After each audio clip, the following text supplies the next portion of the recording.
Good morning, everyone. This is Jeff with Walk and Talk with Jeff. Thanks for coming along with me on my walk this morning. I want to tell you a story about a prison riot that we had in the Chow Hall at a prison that I worked at.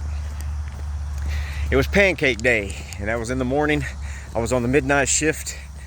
I was working the 11 to 7 shift, and we started serving breakfast at 4:30 a.m., which is early for anybody. So there was a lot of inmates coming to eat that morning simply because it was pancake day. We had extra staff in the chow hall, you know, the whole 9 yards. We started feeding right promptly at 4:30. At about 5 o'clock a.m., one of the inmates from one of the gangs stood up with his tray to come to the counter to get something, more syrup or whatever he was after. And you always take your tray with you when you're in prison, because if you don't, somebody will steal your pancakes.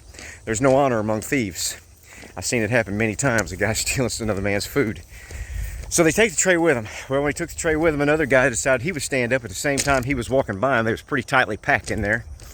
And he bumped his tray, and when he did, spilled syrup all over his jumpsuit. He cussed him out a little bit. They pushed each other. Next thing you knew, there was a full-fledged fight going on. 2 different gangs. Each man belonged to a different gang. So therefore, everyone had to get involved that belonged to that gang. That's just their bylaws. One man don't just fight one man alone. It's always 20 on 20 or 30 on 30, especially in a setting like that. So in a matter of just minutes, the dining room looked like a complete war scene. They were fighting like crazy, and there was syrup everywhere. And finally, I hollered at the tower, because I thought, well, this is getting way out of control. And I'm talking about seconds here. Getting out of control. Hollered at the tower, said, "Shoot!"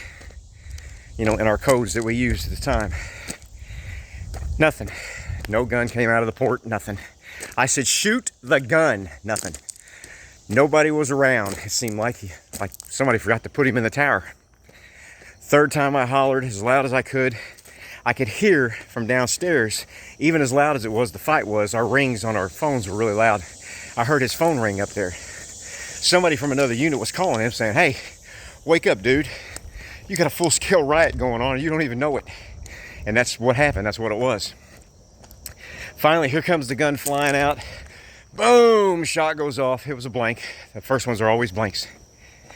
At our place, it was anyway. So everybody goes down to their knees, and everybody gets climbing under the table. And like I said, the whole floor was covered in syrup.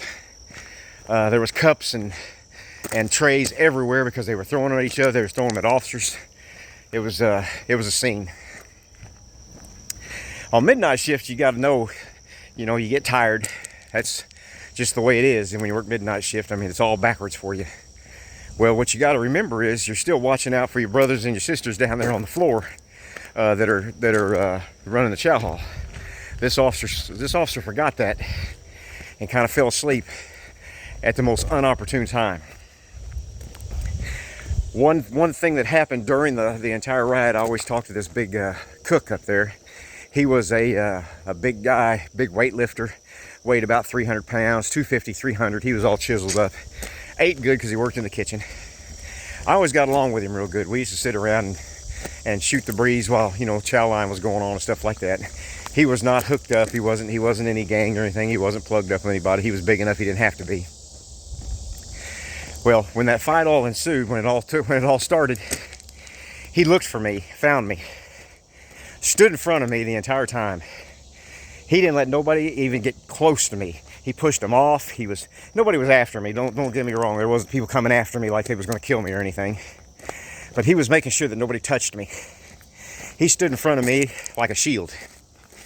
I always appreciated that, and I always remembered that. I thought, he really put himself out there to do that for me. But probably one of the reasons is the way I treated inmates when I was working. I was the farthest thing in the world from a hug-a-thug. If you know what a hug-a-thug means, that means give the inmate everything that he wants, and all he's got to do is ask, and I get it for him. That's not the way it was. I was fair. I was firm and fair, as they taught you at the academy. Be firm but fair, and I always was. And I treated everybody like a human.